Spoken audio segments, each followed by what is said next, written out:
आज हमें क्या पढ़ना है, जब दो प्लेटों के बीच आंशिक रूप से, आंशिक मतलब छोटा सा परावैद्युतांक पदार्थ रख दिया जाए तो उसकी धारिता क्या होती है।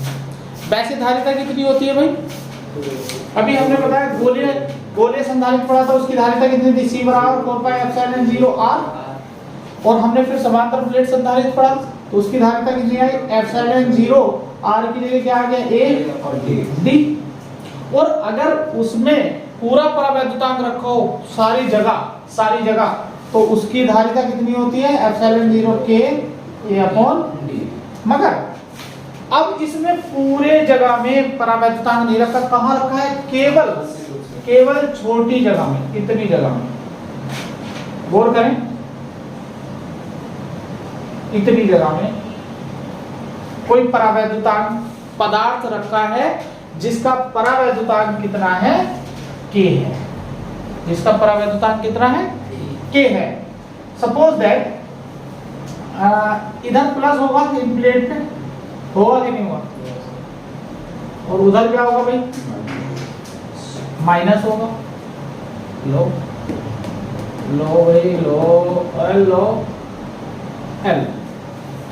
तो बताओ, मुझे एक बात बताओ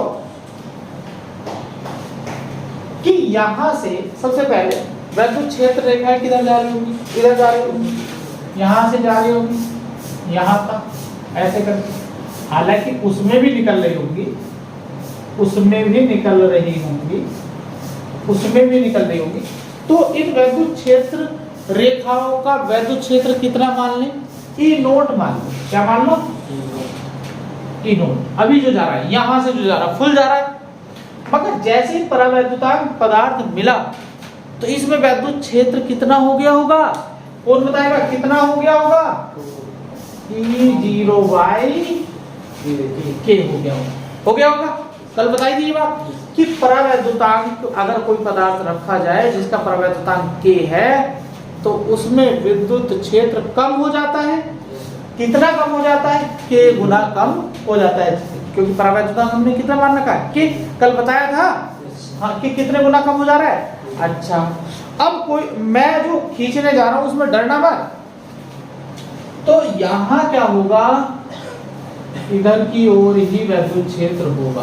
कैसे, अरे भैया एक बात बताओ, नेट तो उधर ही रहेगा, क्यों, इसका इधर होगा अंदर की तरफ, तो उसे कैंसिल करेगा, ये कैंसिल करके कितना हो गया, कम हो गया, और इसकी दिशा क्या रहेगी, उधर ही रहेगी। समझ में आ रही है बात, समझ रहे हो, चलिए अच्छी बात। अब भाई बात ये आती है कि ठीक है हमने आंशिक रूप से रख दिया, आंशिक मतलब इतनी चौड़ाई का, और इसकी चौड़ाई है बच्चों t, कितनी है इसकी, ये t मोटा पदार्थ, मगर ये जो है डिस्टेंस, जो दूरी है दो प्लेटों के बीच की दूरी, वो कितनी है, ये बन गया हमारा चित्र। अब हमें बताना है कि अब बताओ संधारित्र की धारिता कितनी होगी। तो कौन बताएगा, धारिता ये होती है समांतर प्लेट की, और उसके अंदर परावैद्युतांक k आ जाए तो धारिता बढ़ती है, फुल आ जाए तो इतनी हो जाएगी, मगर आंशिक रूप से आएगा तो भी बढ़ेगी, इससे तो ज्यादा ही होगी। तो देखते हैं वो कितनी होगी। आइए, तो मैं आपको इसे, ये डेरिवेशन आपसे पूछा नहीं जाता है, ये न्यूमेरिकल करवाता है, इसलिए मैं आपको शॉर्ट तरीके से बताऊंगा। आइए कैसे, सबने एक बात पता की थी कि भैया धारिता क्या होती है, C बराबर Q/D, समीकरण नंबर 1। सबको पता है कि इसकी धारिता कितनी होगी, C बराबर Q/D होगी। हमें क्या करना है, विभवांतर रखना। B क्या होता है बच्चे, B क्या होता है, B बराबर E इंटू D। पूरे संधारित्र के डेरिवेशन में यही काम तो किया है, B बराबर E इंटू D। अब कौन बताएगा E कितना है, कौन बताएगा। अब यहाँ E दो तरह की है, एक तो ये E है और एक ये E है कि नहीं है, दो तरह के हैं। तो दोनों के अंदर वैद्युत क्षेत्र की तीव्रता अलग अलग है, तो दोनों का हमें अलग अलग निकालना पड़ेगा। तो क्या मैं इसे ऐसे लिख सकता हूँ, और दोनों की डिस्टेंस अलग अलग है। इसकी डिस्टेंस इतनी है, ये बढ़िया यहाँ तक चल रहा है और फिर आगे जाके ये कम हो जा रहा है इतनी दूर तक।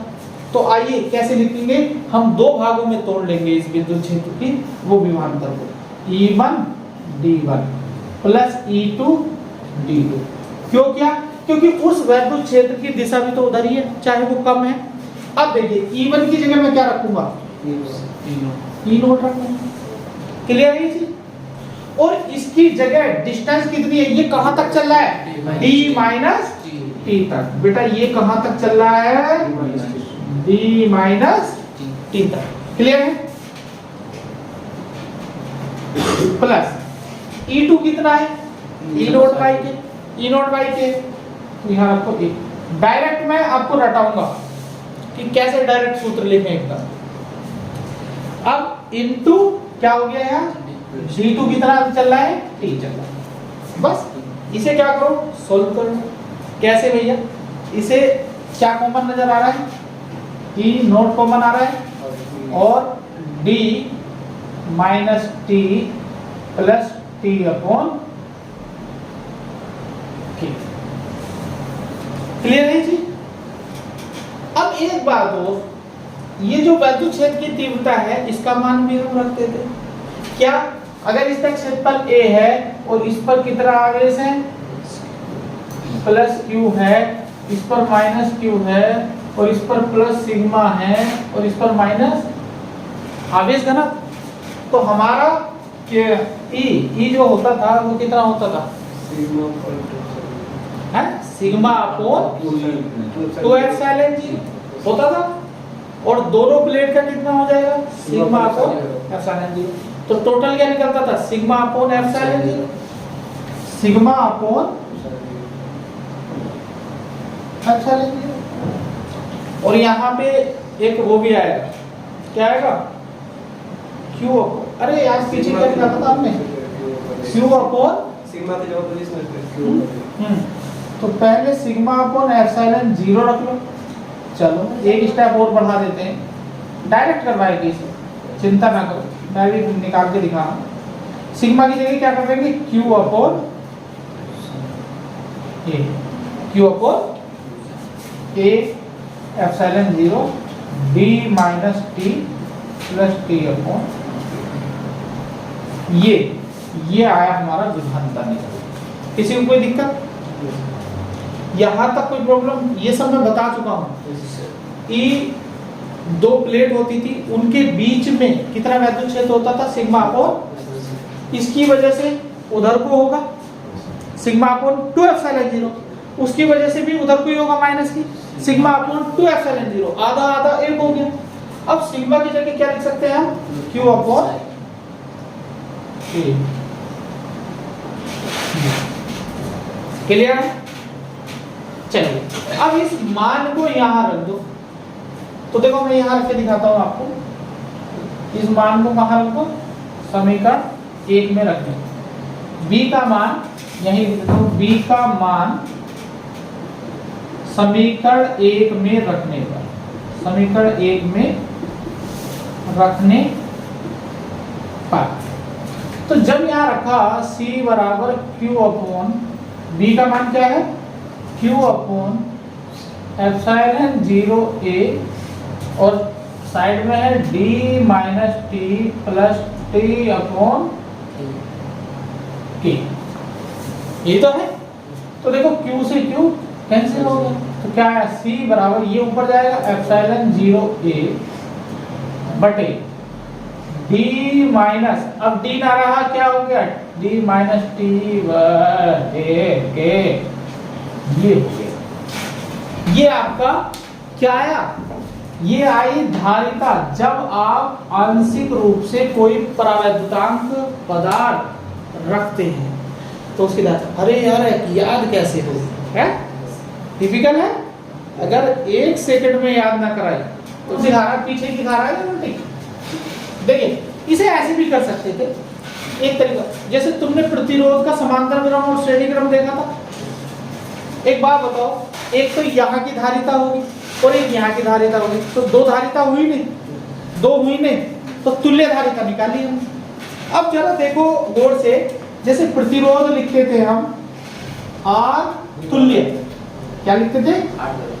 अगर श्रेणी क्रम में होते तो R1 प्लस R2 करते थे, और समांतर क्रम में होता तो R तुल्य हम ऐसे निकाल देते 1/R1 प्लस 1/R2।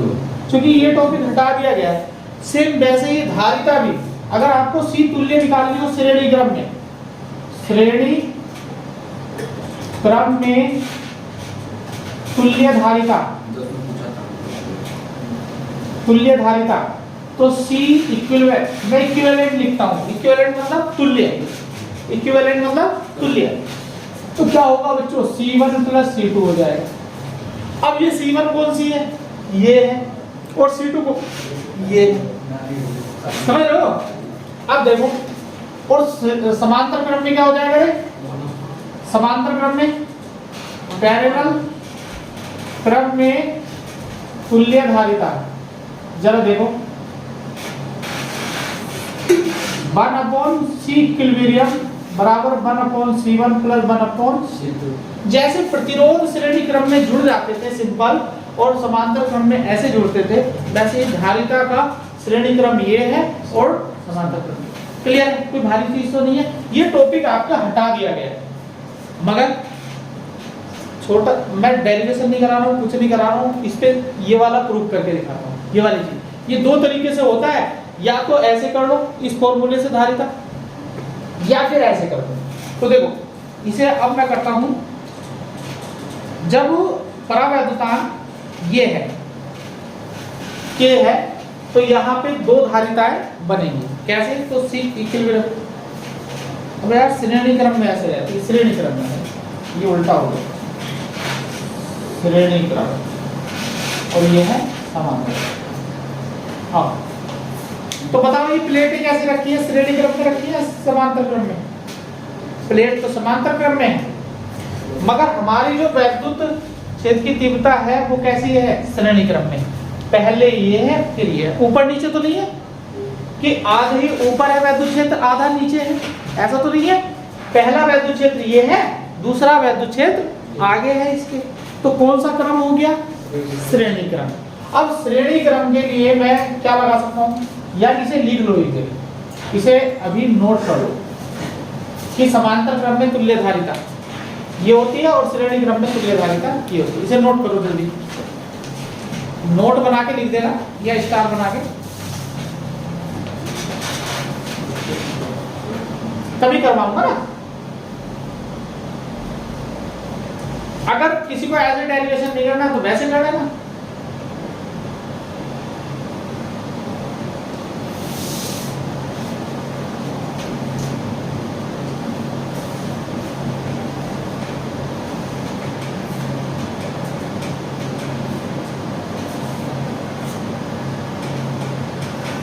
बढ़िया, इसे रख कर देता हूं।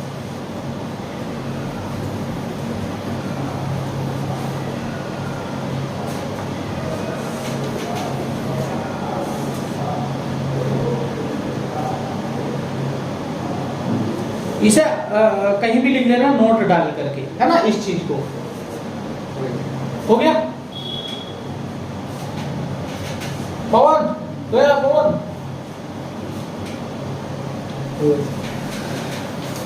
अब देखो क्या होता है। अभी हमने इसकी धारिता निकाली, देखो इसे कैसे लिखेंगे इसकी धारिता को।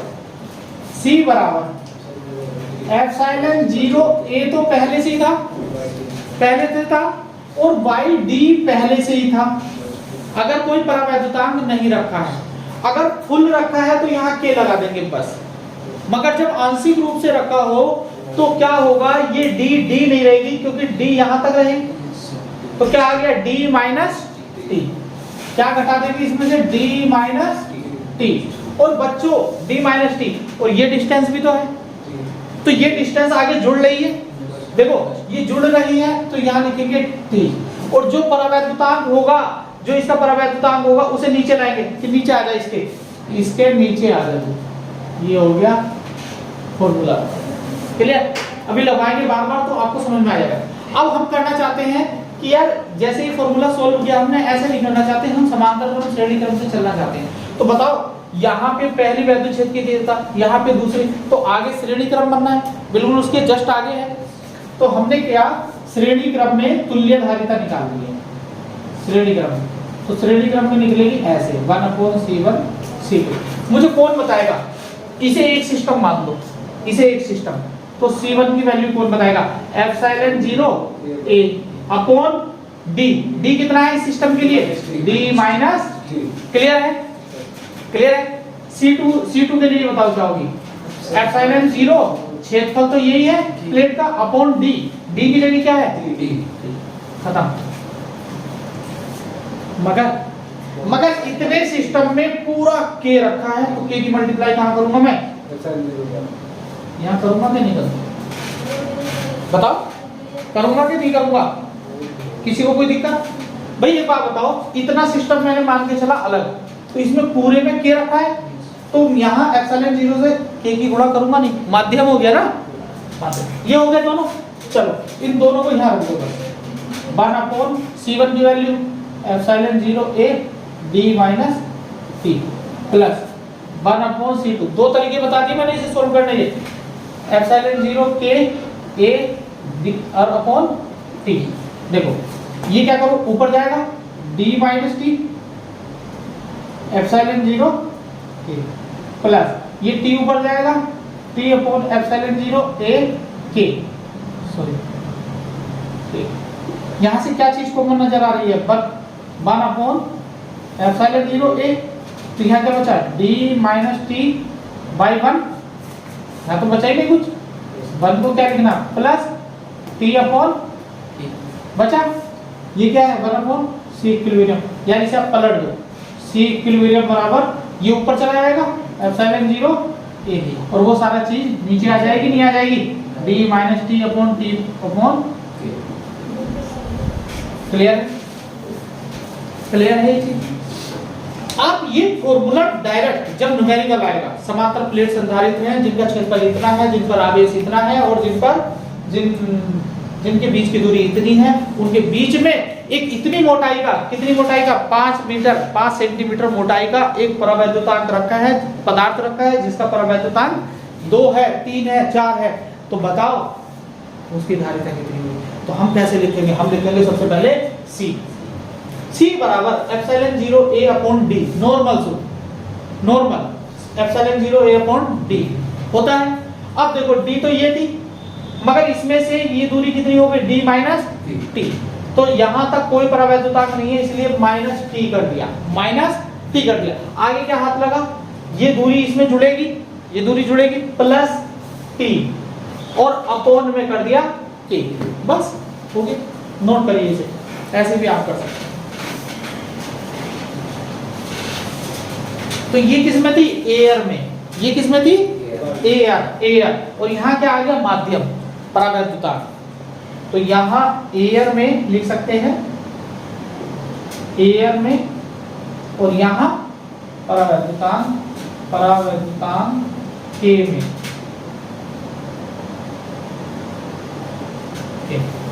तो यार परावैद्युतांक का मतलब क्या है, माध्यम, हाँ, और माध्यम जब आएगा तो एप्सिलॉन 0 की साइड में गुणा करते हैं, नहीं करते, पहले बता देता मैंने, नोट कीजिए। ये नोट मत करना, ये करना है ना, कि श्रेणी क्रम में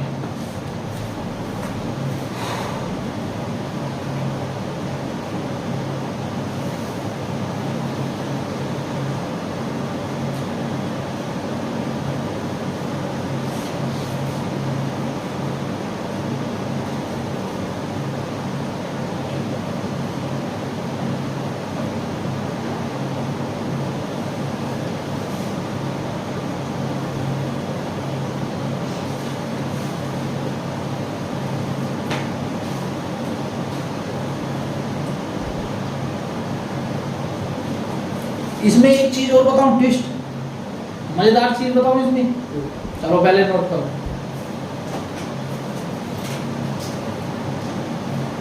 जब सारी चीजें बताऊंगा ना तब न्यूमेरिकल कर पाओगे। तो देखो आप ना डायरेक्ट हम ये फॉर्मूला लगाएंगे, ये भी नहीं करेंगे, ये राग भी नहीं करेंगे, ये तो मैंने बता दिया कि एक मेथड ये भी है, बस ये डायरेक्ट फॉर्मूला लगाएंगे समांतर। रफ कर दो। अरे सिवाय आज नहीं कैसे कह दिया। तो देखो मैंने वहां से निकाला है ये C1। तो समांतर प्लेट संधारित्र का ही डेरिवेशन याद रखना है और एक संचित ऊर्जा का, बस सूत्र याद रखने का मतलब।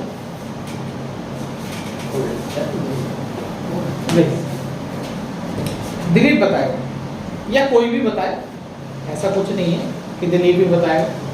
एक्चुअल में इसलिए कह देता हूं कि बताता भी वही है जनरली।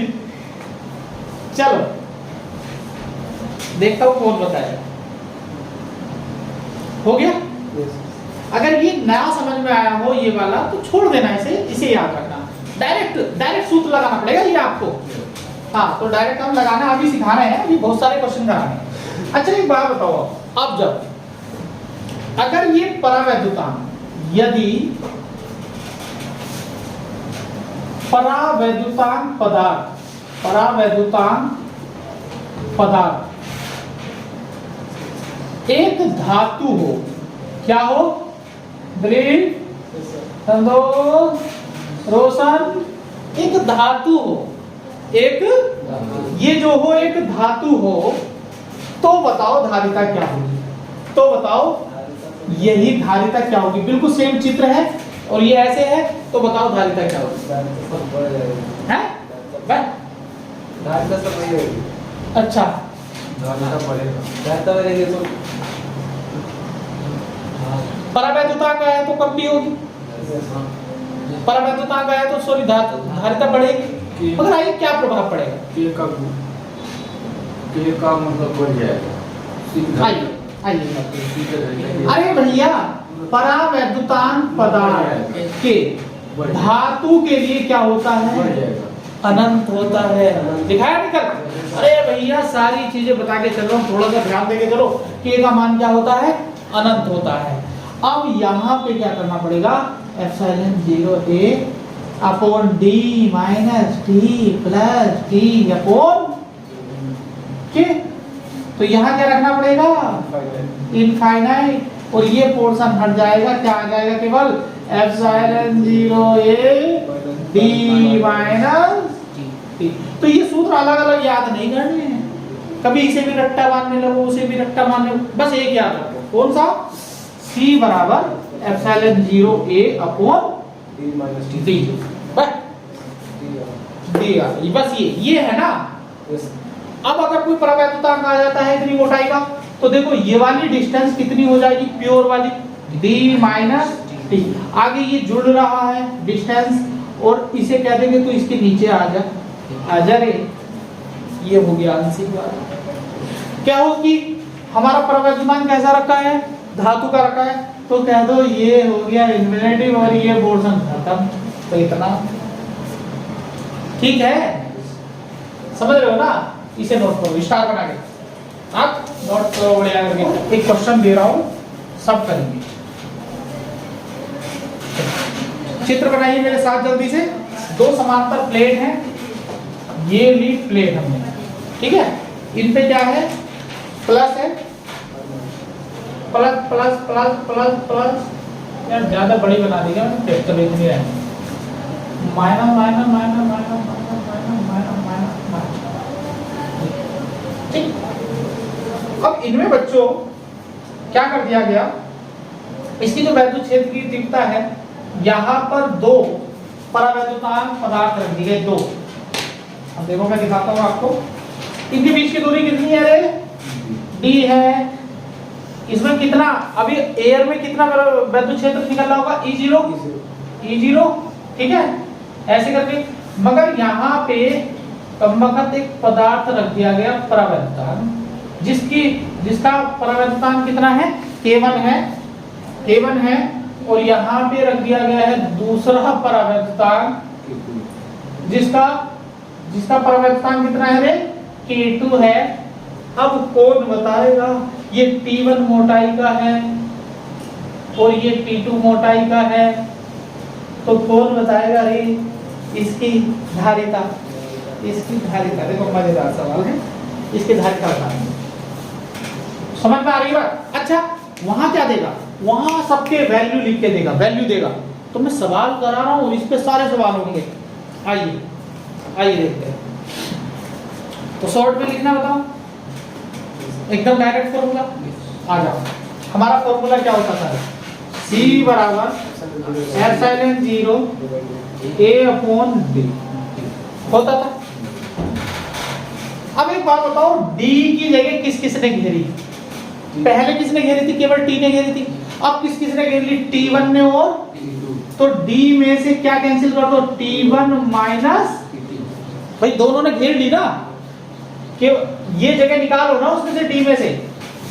अब जो जगह निकाली है, जिन्होंने घेर रखी है, प्लस T1 बटे K1 प्लस T2 बटे, यही आंसर। क्या समझ में आई बात? क्या समझ में आई? अरे भैया पहले सूत्र क्या होता था? पहले सूत्र क्या होता था ये बताओ।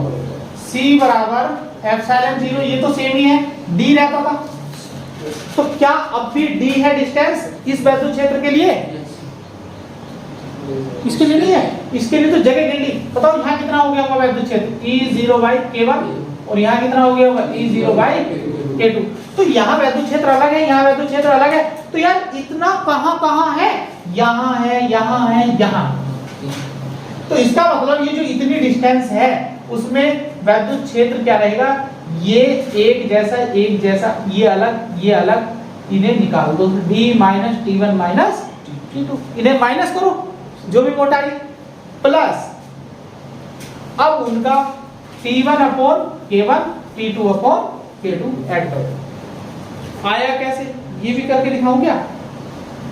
करके दिखाऊं आया कैसे ये फॉर्मूला? बिल्कुल वही तरीका। आइए, ये तो हो गया शॉर्ट तरीका, एकदम देख के लिखना है। अब इनकी सबकी वैल्यू दी होंगी इसमें, एकदम छाप देंगे न्यूमेरिकल। अच्छा आया कैसे? आया बिल्कुल ऐसे, C बराबर क्या होता? क्योंकि Q अपॉन D, समीकरण नंबर 1, B का मान E into D, E1 D1 plus E2 D2 plus E3 D। भाई तीन तरह के हैं कि नहीं है? एक तो ये, एक ये तीन तरह के वैद्युत क्षेत्र बन रहे हैं नहीं? हाँ, वो अलग पदार्थ है, वो अलग पदार्थ है, क्योंकि परावैद्युतांक अलग अलग है। K1 अलग है, K2 अलग है, तो इसका मतलब पदार्थ ये अलग है। हाँ, तो आइए E1 की वैल्यू रखो E0, E1 इसे मान लिया मैंने E0। इसकी डिस्टेंस कितनी है बताओ? कितनी है डिस्टेंस? कहाँ है? यहाँ है, यहाँ है, यहाँ है। तो कैसे निकालें? ये सारे D थी, D में से T1 T2 घटा दो, B में से minus T1 minus T2। Clear है? E2 कितना है? E0 बाई K1 है कि नहीं है? इसकी डिस्टेंस कितनी है केवल? T1।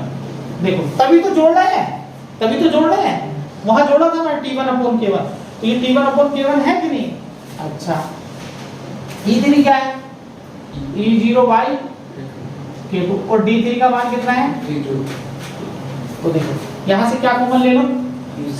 T0। तो अंदर क्या है? D minus T1 minus T2 plus T1 upon K1 plus T2 upon K2। आया कि नहीं आया? अब इसकी जगह क्या लिखते हैं हम? सिग्मा अपॉन एप्सिलॉन 0, और इसकी जगह क्या लिखते हैं? Q अपॉन एप्सिलॉन 0A, और ये ब्रैकेट में सेम चीज। इस B का मान जब वहां रखोगे तो C क्या आएगा? C बराबर Q अपॉन एप्सिलॉन 0A है, और इसके साइड में क्या लिखा हुआ है? Q अपॉन एप्सिलॉन 0 की साइड में D minus T1 plus minus T2 plus T1 upon K1 plus T2 upon. बेटे अगर तुम्हें ऐसे कोई बता देना तो हमारे पास आ जाना। हाँ साहब, उसने भी ऐसे कराया, नोट्स बताएंगे जरूर। बच्चे को धुआं निकल जाओ, पता ही नहीं चलता है क्या हो गया केस। बताओ आया कि नहीं है? डायरेक्ट लगाना है आपको, डायरेक्ट नोट कर लो, नोट कर लो, कोई दिक्कत नहीं है, मगर आपको क्या करना है? डायरेक्ट लगाना। ये मैंने सिग्मा की जगह रखा ना, या ऐसे लिख सकते हैं। ये आप पूरा लिख लेना Q अपॉन, क्योंकि सिग्मा बराबर Q अपॉन A होता, क्योंकि और डी का मान समीकरण 1 में रखने पर वहां नोट करिए। तो ऐसा ही चित्र बनाइए बिल्कुल सेम, बस इसमें थोड़ा सा मैं चेंज कर देता हूं। ये कुछ नहीं दिया है हमें, ये भी नहीं दिया है, बस क्या दिया है, ये भी नहीं दिया है, ये भी नहीं दिया, ये दिया है के और इसे लिखा है मेटल, और ये डिस्टेंस दी है x और ये डिस्टेंस दी है x।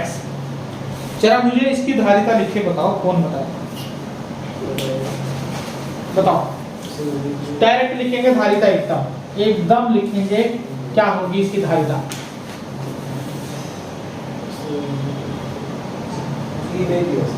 है वो पागल है क्या, धारिता के सूत्र में यही है नहीं, धारिता का सूत्र क्या होता, एप्सिलॉन 0 a अपॉन d होता है। बस यहाँ तक तो मैंने लिख दिया, आगे वो अपने आप लिखो और मुझे बताओ कितना आया। Epsilon 0 a by d minus x plus x1 by k। लो सा d minus x गलत, d minus x minus x plus दा d minus 2x plus d minus 2x d minus 2x plus 2x और वो integrate plus 2xy के, अच्छा भैया plus 2xy के कर देगा। Epsilon 0 a by d minus 2x plus x1 by k।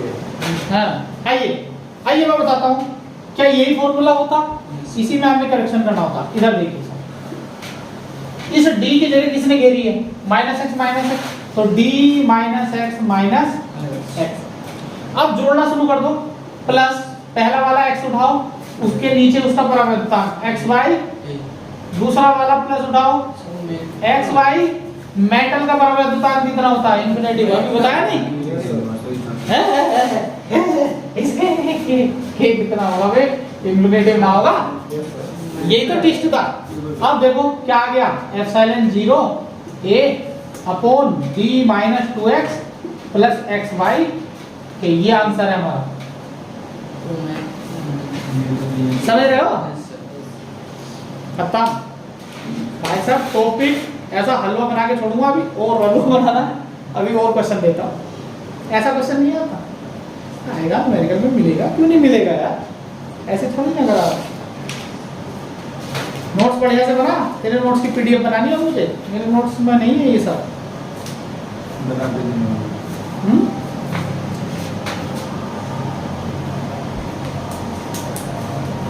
इस टॉपिक पे सवाल क्यों कर रहा हूँ, क्योंकि इम्पोर्टेंट है, ये आता है, इसी का क्वेश्चन आता है, यही क्वेश्चन आता है, समझे। एक ही क्वेश्चन है ये, समांतर प्लेट संधारित्र से एक ही तो चीज है, कभी तुम ये सोचो कि अलग अलग चीज है। चलिए एक क्वेश्चन करते हैं, कौन करेगा, देखो धर्म तुरंता धर्मात्मा, याद आ जाए इसे देख के परमात्मा रोशन। चलिए करते हैं, मैं चित्र बनाता हूँ, आप भी चित्र बनाइए यार, हल्का तो सवाल है यार। ऐसे करके ये क्यू है, अब डराने वाले काम है। अबे भैया ये P और Q कहाँ जा रहे होंगे, ये बैटरी से जुड़ रहे होंगे ना, ये ऐसे करके बैटरी से जुड़ रहे होंगे, ऐसे करके, और ये प्लेट हो गई हमारी। अब कोई बार ऐसे चित्र दे दे तो घबरा जाते हैं, हाँ हाय घबराओ में, हाय शर्माओ में, किस किस को बताओ इस सवाल की प्रेम कहानियां। देखिए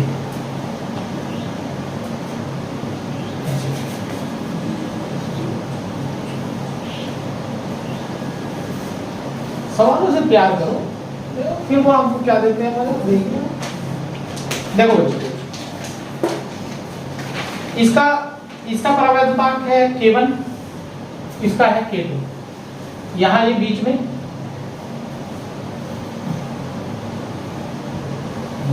ठीक है। अब समझ में आ रहा है, ये डिस्टेंस है d/2 और ये डिस्टेंस है d/2, आधी आधी दूरी। बताओ इसकी धारिता बताओ। Find the C equilibrium between P and Q. P and Q के बीच में इस संधारित्र की क्या बतानी है, धारिता बतानी है, कौन है वो। तो धारिता का सिंपल सूत्र क्या होता है, एप्सिलॉन 0 A अपॉन D। मगर ये नहीं लिखा जाएगा, ये तो उसके लिए होता है जो परावैद्युतांक नहीं रखे हो। बता बे होता ऐसे देख रहा है कि मोड़ से 0 A हाँ। 0 K1 plus K2 पर है पूरा पूरा रखा है सब लोग पर क्या रखा है पूरा मतलब पूरा दूरी। अब यहाँ से यहाँ तक का परावैद्युतांक कितना है, यहाँ से अब तेरी जरूरी है, आ इधर आ, D पकड़ ले, यहाँ से यहाँ तक की दूरी कितनी है, D तो है, तो D में से इसने कितनी जगह घेर ली, dy2 घेरी कितनी घेरी, और इस परावैद्युतांक ने कितनी घेरी, -dy2 घेरी कि नहीं घेरी। अब घेरी, अब जिन जिन ने घेरी है उन्हें प्लस करो, इसे उठाओ dy2, ये डिस्टेंस उठा दी।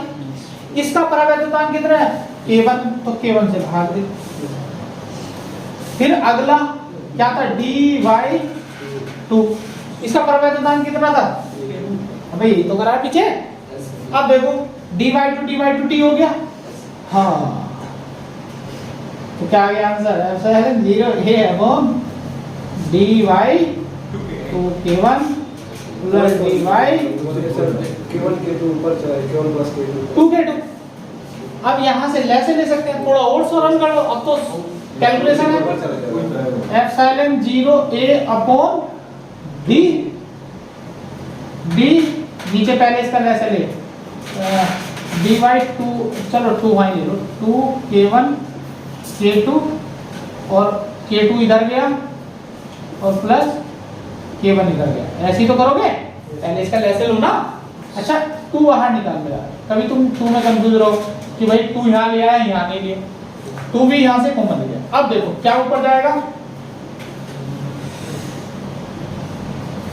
2 ऊपर जाएगा और k1 k2, तो 2 k1 k2, और नीचे क्या आएगा, d k1 प्लस, क्या ये बात समझ में आई, बताओ, डायरेक्ट फॉर्मूला क्वेश्चन लिए। और इसके बाद 2 तरीके बताऊंगा आपको रामपाल। हाँ ये सवाल तो अभी दिया, देख ले रे मुन्ना राजा।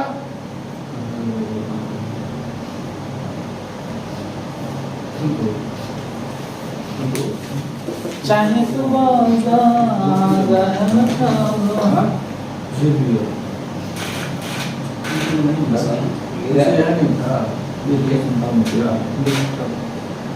अबे क्या नाम है तेरा, तारकेश्वर, तारा बर्गर तेरा नाम है, तारकेश्वर जादूवारी हो रहा है।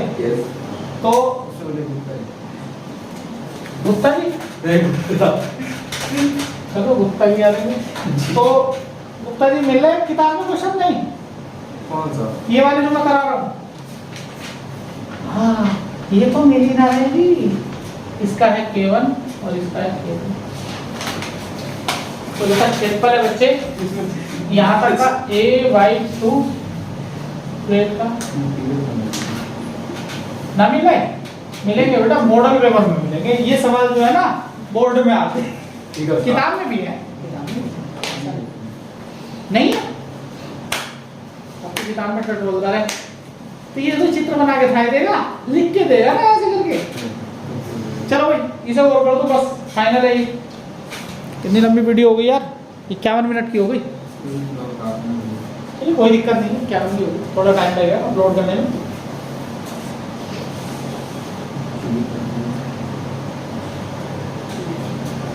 कौन बताएगा, जिसने बता दिया सवाल वही आज का बादशाह। बड़े जिस सवाल में ऐसा कह दिया तो ऐसा थोड़ा ही ना होगा। चलिए करें अपने सूत्र से एक हल्का मैथमेटिक्स बताऊंगा आपके लिए, आइए। C बराबर क्या होता है, C बराबर एप्सिलॉन 0 A अपॉन D होता है, D होता है। आओ जरा गौर करो, आओ जरा गौर करो, 2 प्लेट है, कितनी प्लेट है,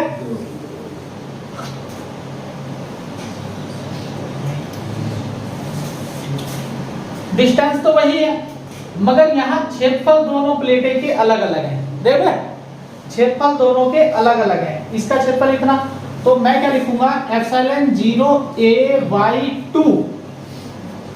इस वाली प्लेट को आधी है ये प्लेट ऊपर, आधी है नीचे, समझ रहे हो? वो श्रेणी क्रम का, ये समांतर क्रम है।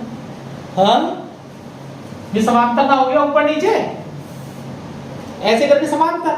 वो कैसे था, एक आगे एक पीछे, श्रेणी क्रम। तो पहली वाली का अगर हम लिखें इसका, तो एप्सिलॉन 0a/2, इसका क्षेत्रफल कितना है, इतने का a/2। और d डिस्टेंस कितनी है, d तक है, डिस्टेंस तो d दी गई। और बच्चे माध्यम क्या है, k1। तो बताओ इसका मल्टीप्लाई कहां करेंगे, यहां करेंगे। कहां करेंगे, k1a/। कोई दिक्कत, कोई दिक्कत है किसी को, समझ में आ रही बात? अब दूसरा देखो,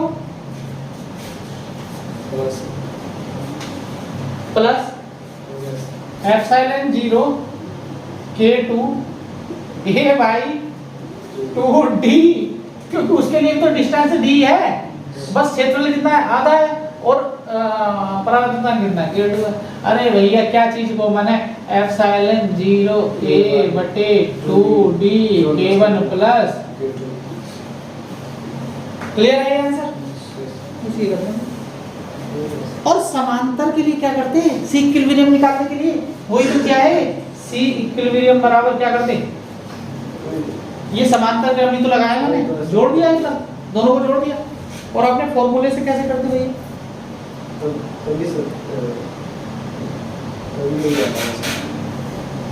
उस फॉर्मूले से कैसे करते, कैसे